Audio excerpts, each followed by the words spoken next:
Enedis Flores won a visa lottery in Cuba and came to the US. She met her husband, Ramon, in June 2000 at their workplace. They married 3 years later. The following year, Enedis passed the test to receive US citizenship. The family was happy, Ramon said. That all ended in 2017, the day ICE agents detained him. Jessica Prokop of The Columbian, published in Vancouver, Washington, has followed their story for years with the support of photographer Amanda Cohen. Ramon Flores, who has lived in the US for about 20 years, was detained by ICE agents while working in Everett on Valentine's Day. He was stopped a few blocks away from the Motel 6 where he had been staying. He had first tried to enter the US in 1995, but was caught crossing the border. He tried a second time with success, but was deported in 1998. Determined to return to his life here, he again snuck across the border. He wanted a better life. With his previous deportation history, he worried he wouldn't be given a chance to stay. They talked about Ramon trying, but with his history of illegal entries, he worried he'd be separated from his new and growing family. He was deported in August 2017, leaving behind his wife of 14 years and 7 children.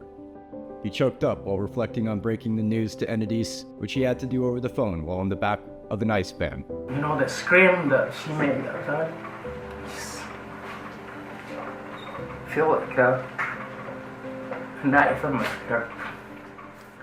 Ramon Flores, an undocumented immigrant who lived in the United States for about 20 years, was detained and deported after Motel 6 gave his information to U.S. Immigration and Customs Enforcement.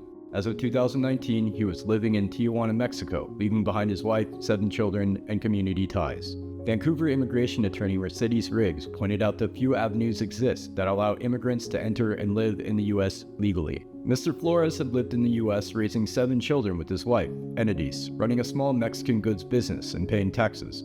He and his family rented a Hazeldale, Washington townhouse. They led a middle-class life, according to Jessica Prokop, reporting in The Columbian of Vancouver, Washington. He spent decades working in the retail, wholesale, and warehouse aspects of the grocery business. In 2016, he launched his own full-time Mexican goods business in Washington. A year later, the family would sink $15,000 in legal fees trying to get him released from detention. Once he was deported, the family lost their business. His wife and children eventually lost their home. To be closer to Ramon, his wife, Enedis, who is an American citizen, originally from Cuba, relocated their family from Washington State to California, just north of the Mexican border. The former Hazeldale residents are separated by the border most of the week, all because of a routine business trip to Everett that changed the course of his family's American life. Ramon, now 52, is barred from re-entering the US for 14 years. I would like to go back the right way. You know, legal.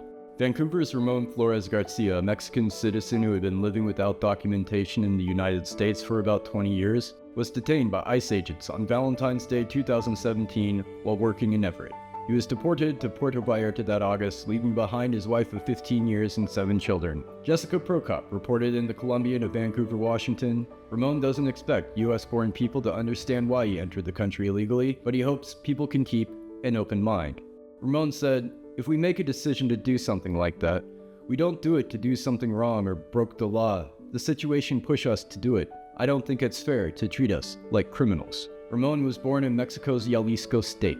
5 of Ramon's friends who stayed there have been killed. "If I lived there and not left the area, maybe I'm not alive right now," he said.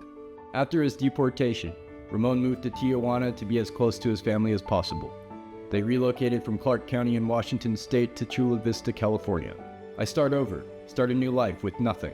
Zero. It was a big challenge," he said. His wife Enedis and the couple's children, all of whom are US citizens, became homeless within a year of his being deported in August of 2017. Ramon had decided in the mid-1990s that he wanted to live in the US.